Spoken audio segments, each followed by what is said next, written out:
Et bonjour les béliers, je reviens pour votre horoscope pour le mois de novembre 2023. On va voir ce que les cartes ont à nous dire pour vous. Mon tirage en croix habituel. On est parti.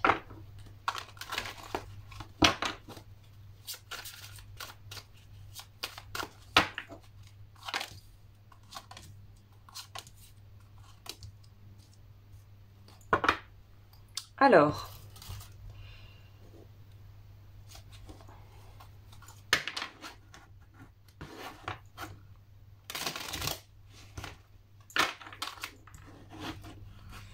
ok, on nous parle d'un élan d'amour, quelque chose qu'on a envie de faire.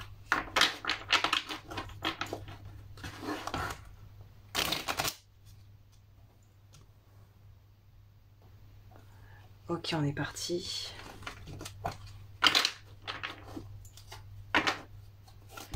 Il faudrait aussi un...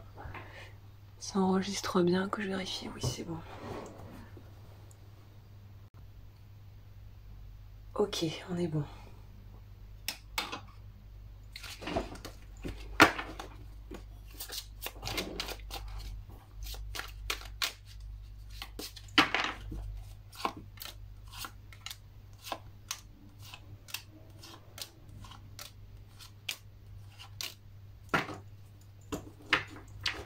Alors, on va commencer avec l'état dans lequel déjà vous rentrez dans le mois pour se faire une idée de ce qui se passe. Ouais, donc clairement. Bon, bah c'est la carte qui s'est retournée en début de tirage annonçait déjà la couleur pour vous.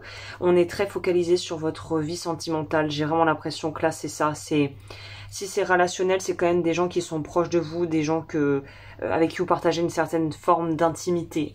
Alors, ça veut pas dire d'intimité sexuelle, mais d'intimité dans le sens où c'est des gens que vous côtoyez, en qui vous avez confiance et qui sont présents. Donc, oui, très clairement, guérison du cœur, guérison relationnelle. On a le chariot qui nous parle d'avancer. Donc voilà, vous vous relevez pour certains béliers d'une déception amicale ou d'une rupture amoureuse ou d'une déception au niveau relationnel. Je pense que les choses vont s'accélérer et vous allez peut-être être un peu pris de court. Moi je me dis, c'est vrai que ça me trotte dans la tête, je sais pas, c'est vrai que je vous vois naturellement parce que je sais qu'on est plusieurs, enfin voilà, il y a plus d'une personne qui regarde ces tirages, mais je pense que le tu est plus informel et plus facile, donc je sais pas encore si je repasserai au tutoiement parce que je me suis un peu habituée au vouvoiement, mais là j'ai l'impression que c'est plus direct si j'envoie le message comme ça. Donc si tu es bélier, que je reformule ça, si tu es bélier, il semblerait que soit tu sois sorti d'une relation qui ne fonctionnait pas, que tu étais déçu au niveau sentimental, et il y a quelque chose qui est en gestation en fait. Il y a quelque chose qui est en gestation. On pourrait aussi nous parler peut-être de quelqu'un du passé qui pourrait revenir ou qui pourrait en fait ressurgir dans ta vie. Mais dans tous les cas, là l'idée et le message principal c'est il faut que tu avances. Il faut que tu te focalises sur tes projets. Et même si l'amour est quelque chose que tu as envie d'expérimenter et que les relations sont au premier plan, le plus important c'est toi, il faut que tu te choisisses. C'est-à-dire que j'ai l'impression qu'on tombe un peu dans cette dynamique où parce qu'on n'a pas été choisi, on va chercher désespérément dans l'autre l'espèce de validation et d'acceptation qu'on n'a pas eu d'un parent ou d'un précédent partenaire qui n'a pas su finalement ou qui n'a pas voulu faire les efforts et nous garder en fait et nous garder à ses côtés. Donc là en gros c'est j'ai l'impression que le maître mot déjà pour votre mois de novembre c'est très simple mais c'est plus dur à appliquer qu'il n'y paraît, c'est de se choisir dans ses relations, dans sa vie, dans ses choix. C'est il y a quelque chose qui est indéniable ici, c'est une espèce de gestation de quelque chose qui germe, qui doit évoluer, qui doit changer de forme en fait. C'est votre moi et quelque chose doit changer de forme. Au niveau des challenges, ce qui doit changer de forme, c'est-à-dire de pouvoir arriver à peut-être formuler ce que tu ressens ou à pouvoir proposer des choses qui sont peut-être pas ce que tu proposerais habituellement. C'est peut-être en lien justement avec une personne. J'ai l'impression que pour beaucoup d'entre vous, il y a quand même une notion de je n'ai pas pu avoir réparation par rapport à quelque chose qui s'est passé et qui n'a pas été dit, qui n'a pas été verbalisé. Ça pourrait être aussi d'avoir trop eu un partenaire qui était dans une forme, qui vous mettait dans une forme de d'insuffisance chronique, en ce sens où c'est jamais assez bien ce que tu fais en fait. C'est jamais assez bien ce que tu fais, ça va jamais assez vite, c'est jamais assez bien fait. Ça pourrait aussi être dans le milieu professionnel. Et là, c'est de sortir de ce truc de je dois absolument exceller dans tout ce que je fais et je dois à chaque fois devoir augmenter le niveau. Là, on dirait qu'on sort de ça. Voilà, on est dans une idée de co-création et d'apprentissage, pas de domination sur qui est le plus fort et qui s'en sort mieux, qui a une réussite la plus grande dans la famille, qui arrive à être le parent le plus irréprochable pour ses enfants.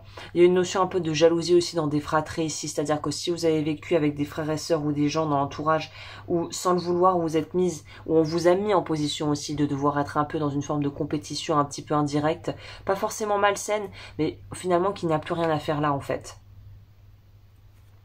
Au niveau des atouts, de ce que vous avez pour vous qui joue en votre faveur, ok, confiance en vous. Confiance en vous, ouais, et confiance en la vie également, c'est de se dire, bah voilà, je sais que de toute façon les outils je les ai, je sais que je peux à ma mesure et à mon niveau pouvoir gérer et pouvoir, c'est même pas gérer, le terme est mal choisi, mais c'est de pouvoir savoir que quoi qu'il arrive, j'arriverai à rebondir. Et c'est de rester dans cette énergie de je me détache du passé, je me détache des personnes qui finalement m'ont peut-être causé du tort sans même s'en rendre compte pour vivre ma propre vie, pour faire mes propres expériences. Et ça indépendamment de ce que je fais ou de ce que je ne ferai pas pour les autres. C'est une notion de ici se remettre au centre. Novembre, à mon avis, semble être un mois qui va nous pousser à nous remettre au centre de notre propre existence. Au niveau sentimental, vu qu'on a commencé ici, qu'est-ce que ça dit? Bois pétrifié. Je pense qu'il faut être capable aussi dans les situations où on est avec quelqu'un, mais c'est ni mauvais ni bien, c'est plutôt finalement un espèce d'entre-deux, presque de no man's land où il ne se passe pas grand-chose. C'est aussi de pouvoir accepter quand finalement on n'est pas... Ça, c'est terrible. Je pense que c'est la pire des configurations. C'est quand il n'y a rien à reprocher à l'autre, mais qu'on sait que dans le fond, ça ne nous fait pas vibrer comme on aimerait. Je veux dire qu'on sait que quelque chose d'autre de plus grand nous appelle, mais que finalement, on reste peut-être par confort, peut-être parce que on a peur de blesser l'autre, peut-être parce qu'on se dit qu'on n'aura pas plus ailleurs. Mais si vous partez déjà... Si vous partez du manque, on ne pourra pas aller bien loin. Donc là, c'est plutôt continuer à nourrir la foi dans la vie, pouvoir poser les choses clairement, pouvoir poser des mots MOTS sur des mots MAUX et de se dire que la coupe, elle sera remplie. Et que si le partenaire actuel ou la partenaire actuelle ne peut plus faire le job, même si son job n'est pas de vous remplir émotionnellement, hein, mais si cette personne ne peut plus ajouter à votre vie, rendez-lui sa liberté. Et si vous ne pouvez plus ajouter à cette personne dans sa vie, rendez-vous votre liberté. Il y a quelque chose comme ça ici, hein. On va voir quel est le message ici de conseil pour ce mois, pour vous. C'est un peu du mi-figue, mi-raisin dans votre vie sentimentale. D'ailleurs, vous savez que de toute façon, là, l'as d'épée, c'est quand même l'as de la vérité. Donc, c'est cette notion de plus mentir à soi-même. L'alligator, je regarde mes expériences sans jugement afin d'en comprendre l'enseignement. Qui, je pense, est un bon message. Pour vous, en tout cas. Vu la couleur du mois, je pense que c'est un bon message pour les béliers qui se sentiraient un peu là, un peu désemparés de ne pas arriver à pouvoir arriver à créer ce que vous voulez au niveau émotionnel et affectif. Bon, bah écoutez, ça a le mérite d'être limpide. N'hésitez pas comme toujours à liker, à vous abonner, à commenter si ça vous a parlé et à me rejoindre sur Patreon si vous voulez voir plus d'accompagnement plus personnalisé que je ne partage pas ici. Et puis bah, je vous retrouve très bientôt pour les horoscopes semainiers. C'est pas les horoscopes mais c'est les énergies de la semaine et pour les horoscopes du mois prochain. D'ici là, prenez bien soin de vous et du coup bah faites ce qui est bon et ce qui est juste pour vous comme toujours.